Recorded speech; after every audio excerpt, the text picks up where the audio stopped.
Yeah, wow. Elizabeth hates this, but I got to follow that. Woo! Before we even get started on the talk, we talk about divine.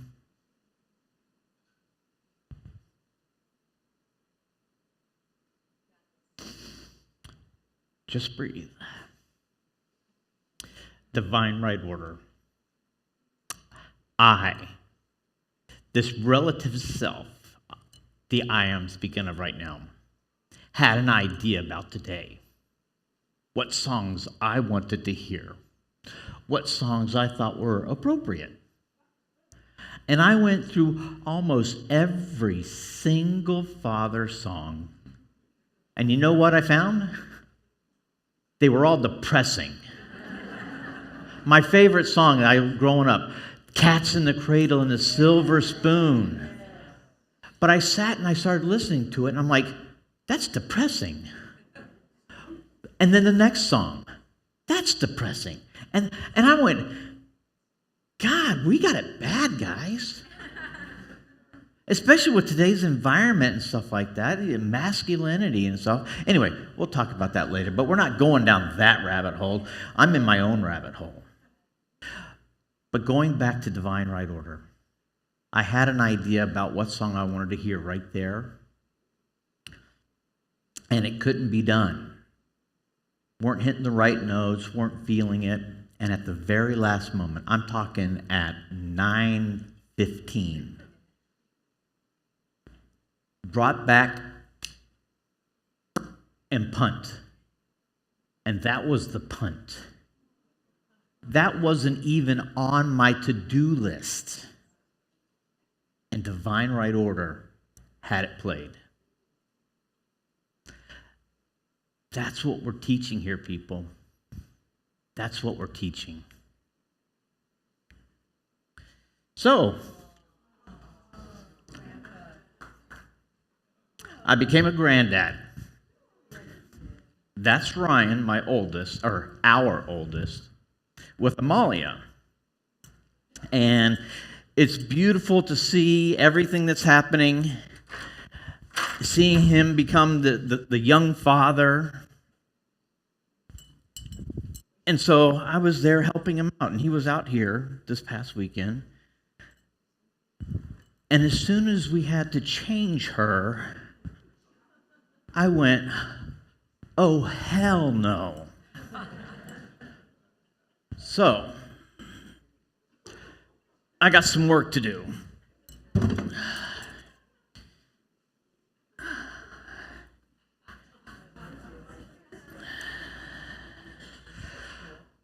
Raising boys is so easy, especially at that age.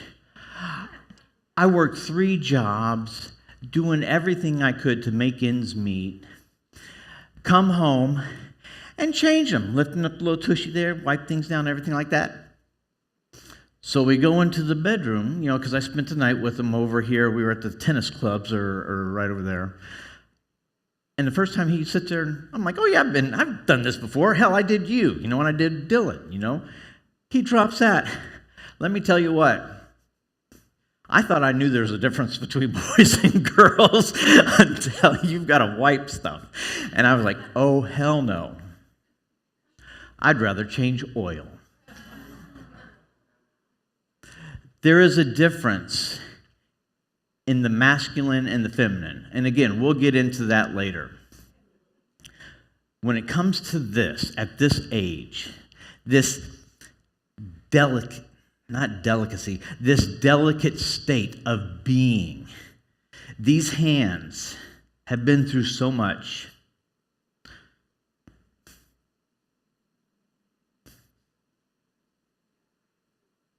I don't trust them to be that delicate. I'm sure there's guys out there that know exactly what I'm talking about. My wife, on the other hand, I'm looking at that. I can handle that. I can do that. In fact, it pisses me off that my wife takes the car to the dealership to get the oil change when I know it costs $4.95 for that thing, and it costs me $15 worth of oil, but she gets charged $450 because it's the dealership, and they know what they're doing. She'd rather do her nails than do that. We all have what we'd rather be doing until we're in the situation where we have to do it. There are two sides to parenthood, masculine and feminine. Both are needed, both are important. They're just different. Last month, we talked about the feminine. Happy Mother's Day, and we celebrated that. It's now our turn, fellas. But it doesn't matter. Both parents, the mother and the father, have to have aspects of both of these natures, these tendencies. We have the more masculine side. We are more of the doers and the protectors as a rule of thumb. And I'm not even going down that rabbit hole because I'm sure there's somebody in there going, oh yeah, well the rule of thumb, do you know what that really means? I'm not talking about that. We're talking about the American, just the rule of thumb, just a rule of averages. How about that? The rule of averages. And so, coming through and being that father and understanding that, yes, there are certain stereotypical states of parenthood, but they're not constructed from a relative state of consciousness. Let that sink in.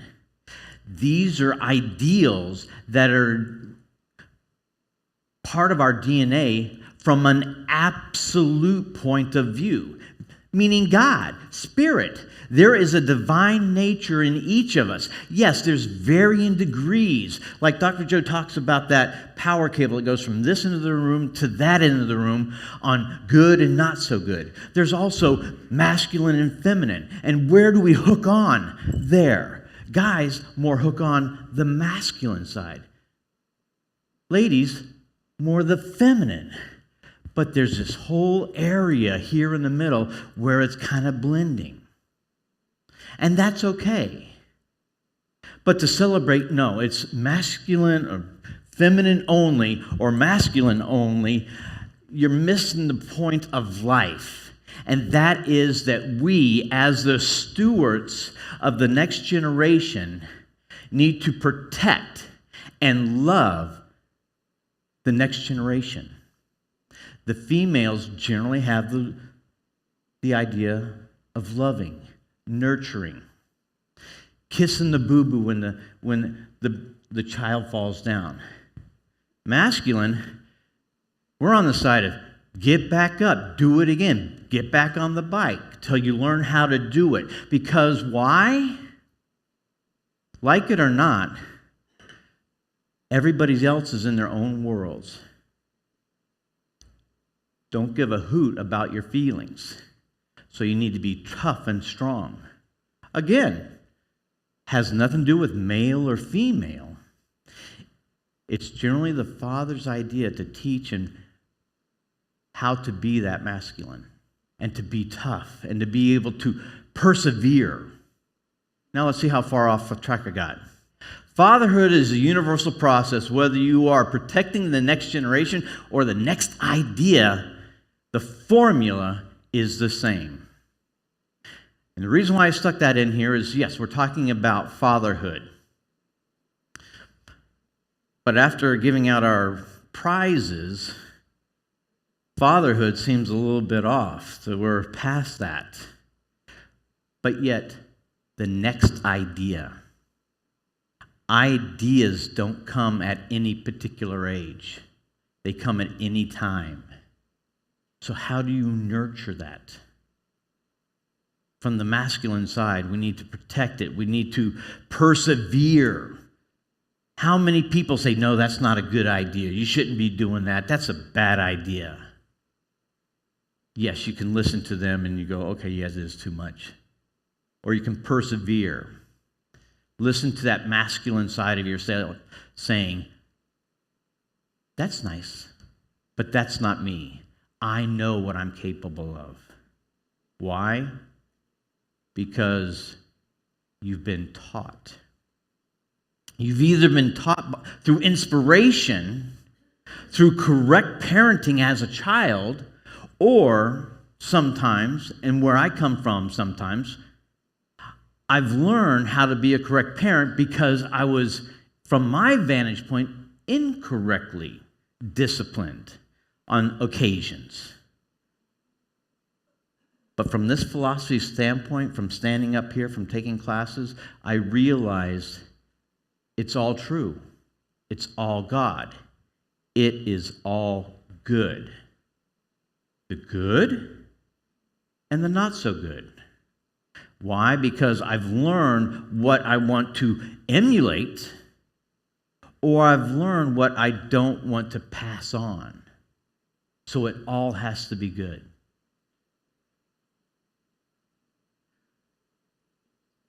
Unconditional love. Loving a child through every phase, joy, rebellion, and growth.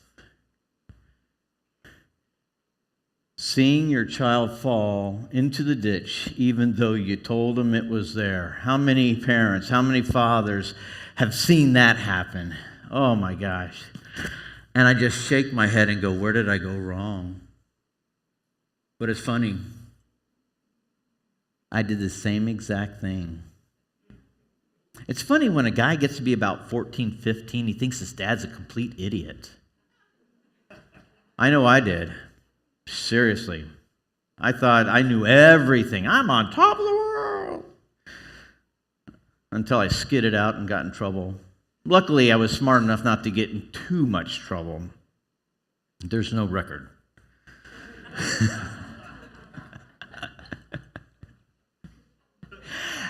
And you know what? That brings me to something else. I want to say thank you to all the fathers. I bet you diamonds to donuts. Because I was thinking about this when they were talking about gifts to give to the fathers. Honestly, every year the same thing. Dad, what do you want? What do you want? It's funny because I don't wear a tie, so it's not even, I don't have to ask that question. I don't give a rat's whatever. I'm sure every father here, instead of getting that dad's root beer or that dad's candy, just a shake, just a handshake saying thank you. That's all we need. That's all we care about. Because unconditional love, loving the child through everything, knowing where those potholes are, but they still jump into them like it was a deep end of the swimming pool with a high dive. It's amazing. But it's loving through all of that. It's that absolute love. When you talk about spirituality, divine spirit, divine nature loves each and every one of us, no matter what we do. On the relative realm, people judge. Oh, I could never forgive something like that. If somebody did something like that to me, I could never forgive that. Or I may have forgiven them,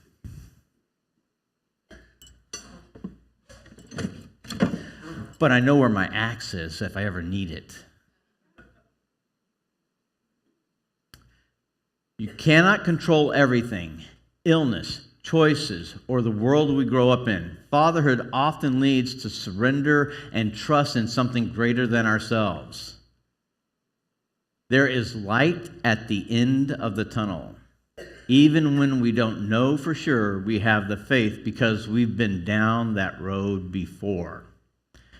There's 2 chances for the perfect parent-child relationship.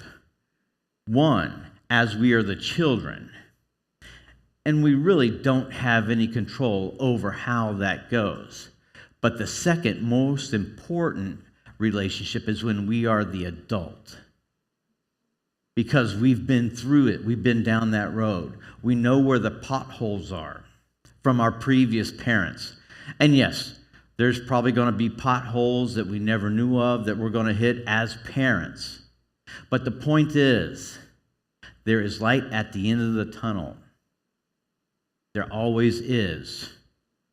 Whether it's in this life, or the next. Oh, come on, people. Don't go into the light. The transition. Okay, whatever. See, that's why I'm a reverend, not a comedian. We first learn by watching, but more importantly, by doing. Oh my gosh, I've hit my thumb so many times with a hammer. I've watched my dad, I've even watched my mom do things. But I still burn myself on the stove. I still hit myself with the hammer. When we're that child, we think that, again, that we know everything. Oh, I've watched it one time and it's like, yeah, Mom, whatever. Yeah, Dad, whatever. But then because we didn't really pay attention, we stumble. We miss the mark. We hit our thumb. How do we handle that? How do you teach from that? How do you listen from that? By coming here, this center, this sanctuary, one another, this family. You may be strangers 6 days out of the week, but today, right now, this is your family. Both masculine and feminine. It takes it all.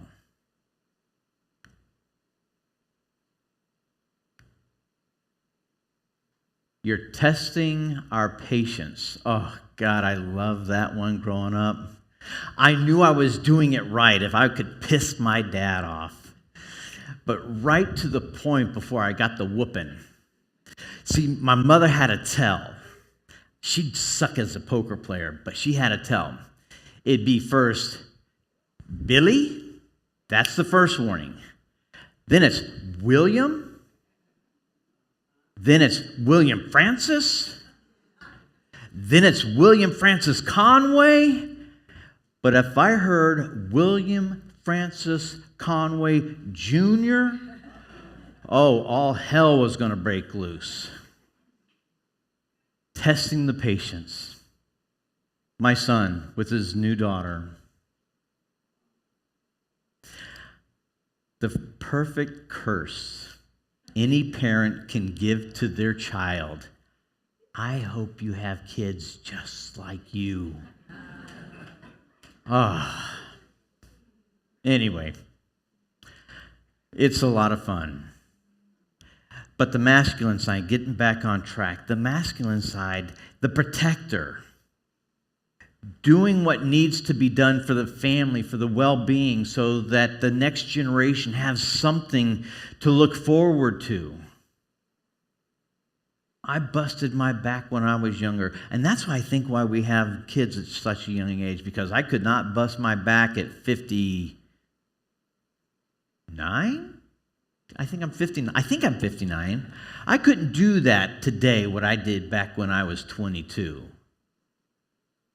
But again, divine right order on how we live.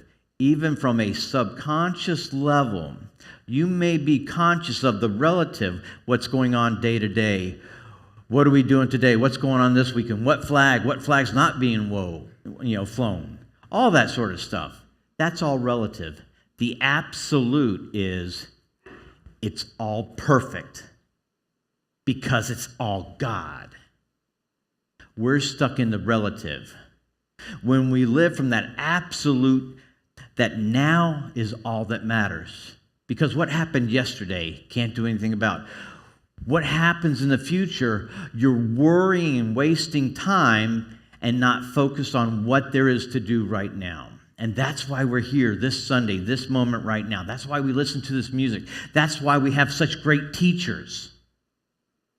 It's because we're present today, right now, realizing the absolute truth of who each and every one of us are, that we are the divine right order of spirit in action. Now what? Where's your tool bag? What tools have you learned through your course of your life? What insights can you teach the next generation? More importantly, what can you teach your neighbor or the stranger? Being a father isn't about just the family inside the house where you live. It's being a father to everyone, everywhere, all the time. Because that's our divine nature. To be protectors, to be inspirators of our community. Moms have a wonderful job to be the love, the nurturing side. The everything's going to be okay. Fathers, we teach, you're okay. Get up now and complete the task because I know you can. Because Spirit says you can as well. Our kids don't grow on our timeline. Isn't that for sure? Woo-wee! I love all the kids. I really do. I'm telling you what, there's things that I look back on, I'm like, I would never have done something like that. Are you kidding me? And then there's things of, I would have pushed that to the nth degree. But it's fun. It's fun watching the children. But because of this philosophy, it's even more fun to see my reaction to it. How is my relative self dealing with what's going on? Because my absolute self knows the truth, that we are all divine natures on our own path. And it all works out perfectly at the end. Not the end of my life, but in the end. Because when you come from that divine aspect, that divine nature that each and every one of us has, when that time comes, peace is always there.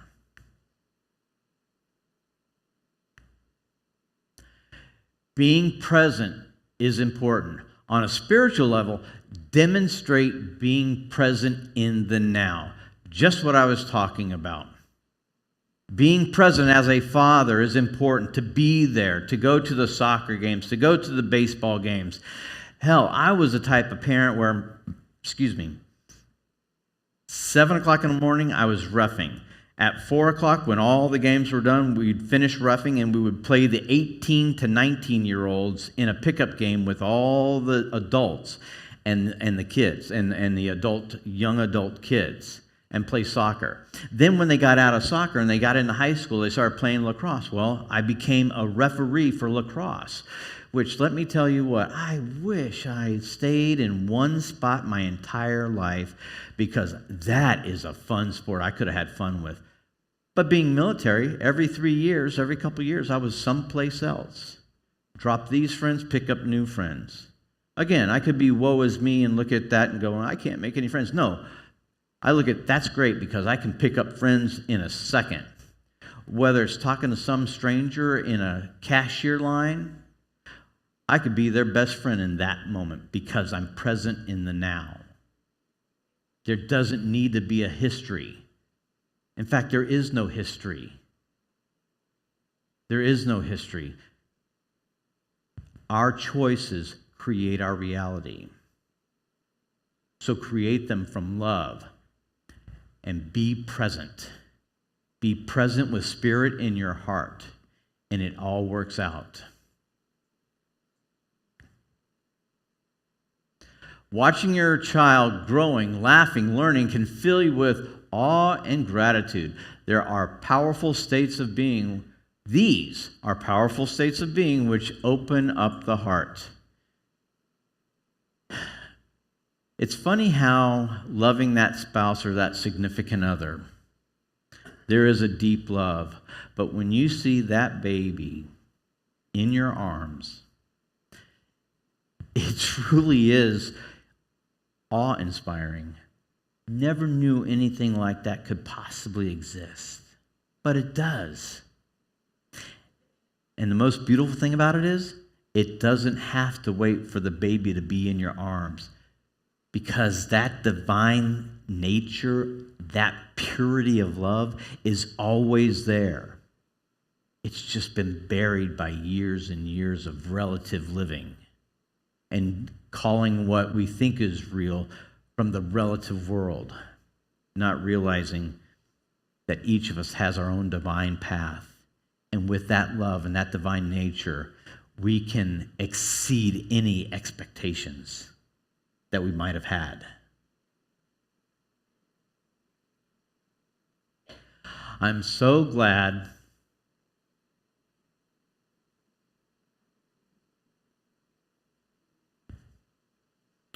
I didn't change that oil. So end your lesson.